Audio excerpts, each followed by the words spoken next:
Le réseau d'innovation et de transfert agricole est là pour assurer une double fonction. La première fonction, c'est d'assurer une bonne liaison entre les travaux de la recherche et les besoins des agriculteurs, répondre aux besoins des agriculteurs tels qu'ils peuvent remonter via leur structure professionnelle, comme la chambre d'agriculture, comme les coopératives, ou en direct via notamment les agriculteurs pionniers, ceux qui sont le plus intéressés par l'innovation et qui sont traditionnellement ceux chez qui nous travaillons le plus. Le deuxième rôle que joue l'ERITA, c'est un rôle d'organisation entre les différentes institutions et les différents organismes qui assurent la diffusion de l'innovation et la validation des innovations. L'ERITA se décline en 8 actions et comporte toute une série d'essais chez des agriculteurs pionniers. Nous en avons une trentaine au bas mot et nous vous proposons de découvrir ces actions chez 5 de ces agriculteurs pionniers pour voir comment ils ont pu adopter ces innovations.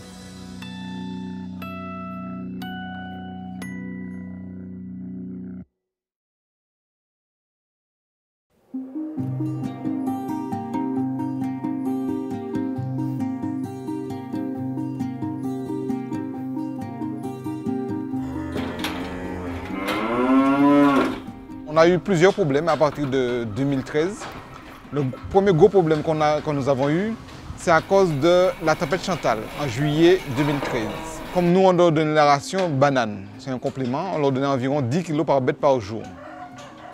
Et dès qu'il y a eu Chantal, mon fournisseur de déchets de banane a tout perdu sa plantation. Alors nous sommes restés presque 9 mois sans déchets de banane. Et à ce moment-là, on n'avait rien comme complément, sauf la complémentation azotée, c'est-à-dire du soja ou du maïs qu'on achetait. Mais ça me revenait trop cher, tous les jours presque 2 kg par bête. Et on n'avait pas ce complément de banane qui revient moins cher. Alors à ce moment-là, j'ai discuté avec un technicien d'ICA qui m'a proposé de mettre en culture du sorgho. Alors, à ce moment-là, je n'avais pas assez de terrain. J'ai cherché du terrain à louer. Et bon, heureusement, j'ai pu trouver. Et à ce moment-là, on a pu mettre cela en application. C'est très bien tombé. Notre première récolte, on a fait ça vers janvier 2014.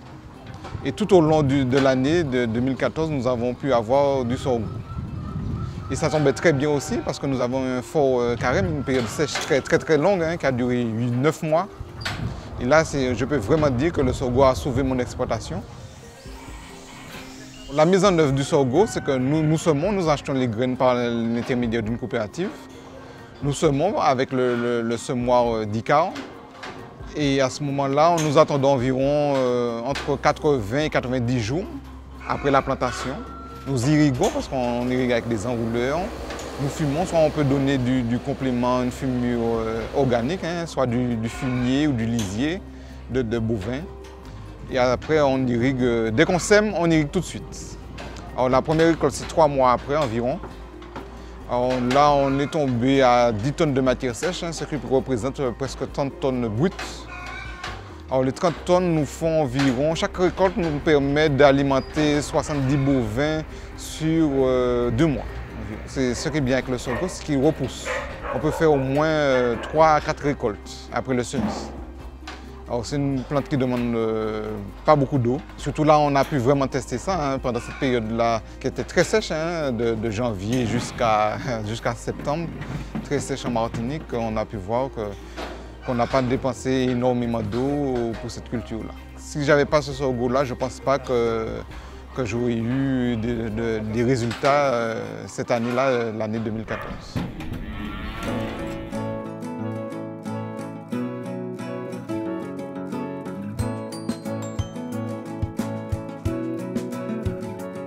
Oui, il y a 20 ans, je faisais l'ananas pour l'usine. Maintenant, on ne fait plus d'ananas pour l'usine, on fait l'ananas de bouche. Maintenant, il y a les nouvelles variétés pour faire l'ananas de bouche. Avant, je n'avais pas de difficulté pour produire l'ananas. Comme maintenant, ils ont enlevé les produits phyto, maintenant, on a beaucoup de problèmes à ce moment-là. Au niveau du sol, je rencontre les hématodes qui mangent les racines. On n'a pas de produits pour lutter contre ça. En surface, on a un problème de cochenille. On ne trouve pas de solution. Plus pourriture au cœur et les phytophthora.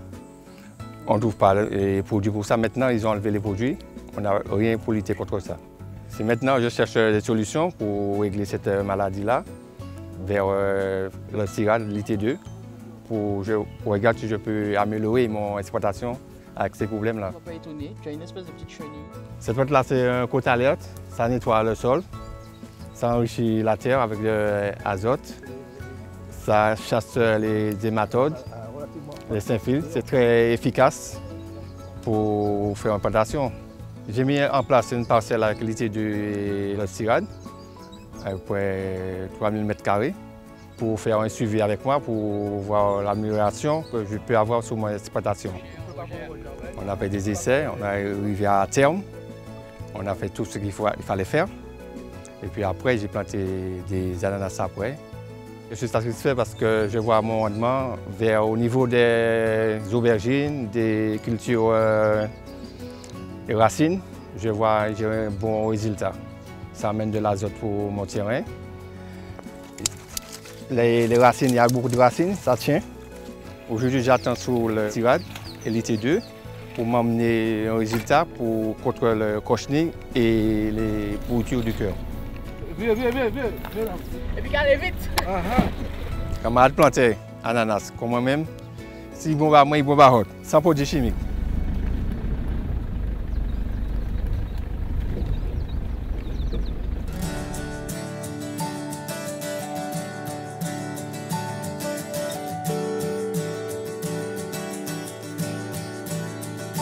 Nous avons 2 hectares plantés en verger de goyave et d'agrumes. Le verger de goyave il est plus ancien. Ce sont des arbres qui ont environ 11 ans. Et le verger d'agrumes, on vient de le démarrer, il a 1 an.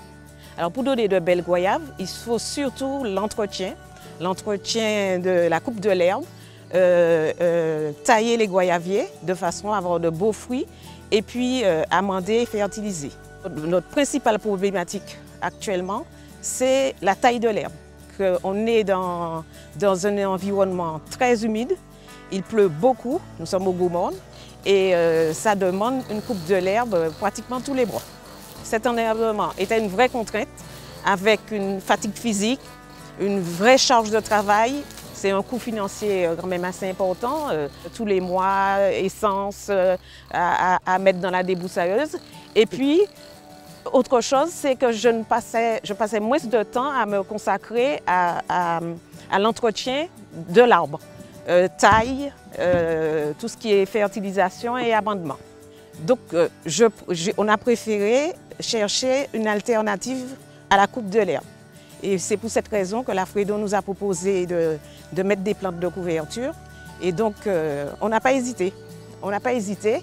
Et on avait le choix auparavant entre le petit mouron, qui est une plante qui pousse spontanément sur le terrain, et puis l'Arachis pintoi, que vous voyez là actuellement. Et le petit mouron, j'étais plutôt partante pour le petit mouron comme il était spontané.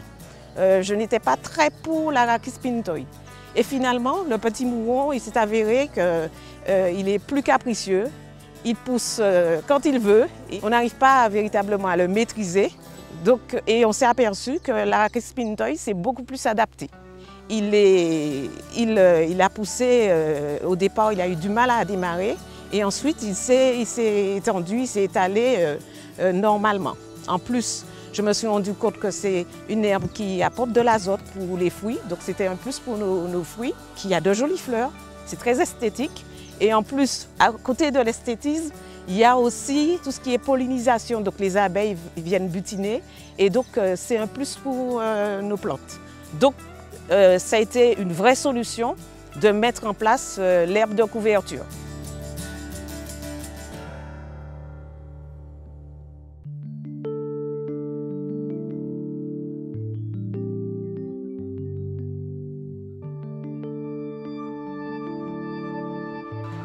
En Martinique, nous éleveurs, on doit préparer la saison. Pour préparer la saison, notre ennemi et notre ami, c'est le temps. Alors, comme aujourd'hui, il y a du beau soleil et demain, on ne sait pas quoi faire, on ne pourra pas travailler. J'ai choisi une voie concernant l'alimentation un peu particulière en Martinique. C'est l'ensilage de canne. Pourquoi? Parce que j'ai eu l'opportunité, a voulu que j'ai eu à peu près 3 hectares de canne que j'ai loué. Et avec ICAR, on a décidé de faire de l'ensilage de canne pour faire des tests, ainsi de suite, pour faire des essais. Alors, je peux dire, je ne suis pas technicien d'ICAR, je ne suis pas ingénieur, je peux dire que ça a été concluant pour une raison simple, c'est que ça m'a sauvé durant le carême. Et ça a représenté à peu près 55% de la nourriture de mes bêtes. Au départ, j'avais quelques doutes. Quand Clémentine Robin et Charlotte m'ont proposé cela, j'ai hésité, je dis mais pourquoi moi, pourquoi c'est moi qu'on choisit? Pourquoi je suis le cobaye? Mais heureusement qu'on a choisi ce cobaye cette année puisque j'ai pu passer cette période sèche. La première semaine avec Clémentine, elle m'avait dit entre 500 et 800 grammes. Comme quand on a commencé, c'était au mois d'avril, et la période sèche était très, comme on dit, active sur moi, donc je suis passé rapidement à 2 kg, et des fois 2,8 kg, mais je n'ai rien dit à Mme Robin, parce qu'il fallait nourrir les bêtes. C'est pourquoi ça a diminué rapidement comme ça. Et comme je suis naisseur seulement, j'ai eu le temps de finir des agneaux qui sont partis en moyenne de 16 kg à 22 kg.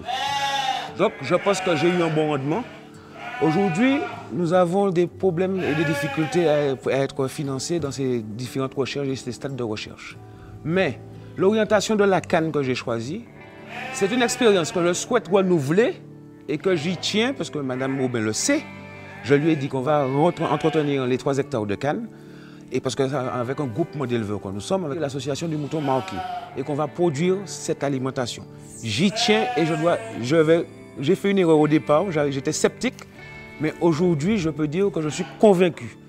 Parce que la canne c'est une plante de la Martinique et nous serons pas les pionniers, mais les pionniers en Martinique à proposer ce type d'alimentation, mais on doit passer par cela.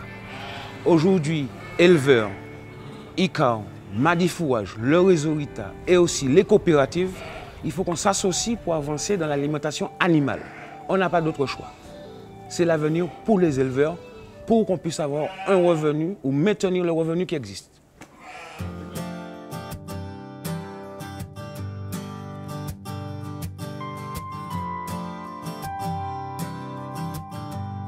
Je suis agriculteur, je plante des ignames et voilà que je faisais à ma manière, ma technique, c'est-à-dire que je plantais sur des fosses et puis j'ai été confronté à cette maladie des feuilles qui est l'anthracnose, qui était très désagréable, culture là.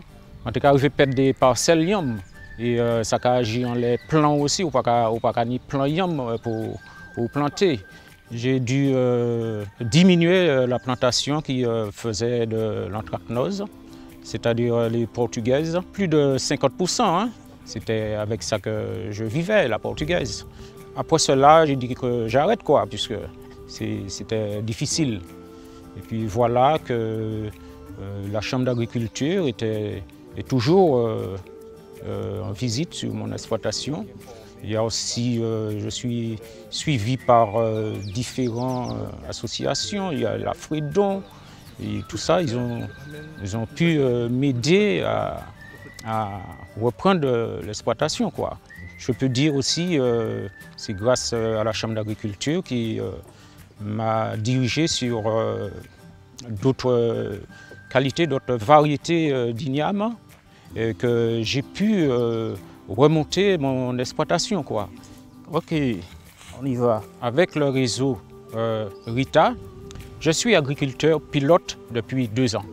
Remonter mon exploitation, c'est mettre en place une dizaine de variétés d'ignames résistantes à l'anthracnose. C'est également améliorer le travail du sol et les techniques culturelles pour avoir un meilleur rendement. Aujourd'hui, je suis très satisfait du résultat de l'essai mené par la Chambre d'agriculture et le réseau RITA. Tu vas voir pour la plaine?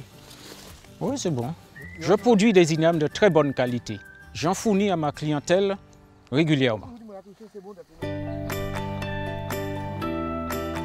Avec l'évolution des besoins de l'agriculture, tels qu'ils nous sont remontés par les agriculteurs et par leurs représentants, de nouveaux besoins se sont fait jour, notamment vis-à-vis des capacités, des aptitudes à la transformation des produits, comment l'industrie locale peut les récupérer. De nouvelles problématiques aussi méritent d'être travaillées. On peut citer par exemple le travail sur les insectes pollinisateurs que nous propose le parc naturel régional et également toute une série d'actions pour valoriser notre biodiversité, la diversité non seulement des fruits et légumes que nous pouvons cultiver ici, mais aussi de nouveaux produits innovants obtenus avec des méthodes innovantes, plus saines, moins polluantes, voire plus polluantes du tout, pour permettre aux consommateurs martiniquais demain d'avoir dans leurs assiettes des produits sains.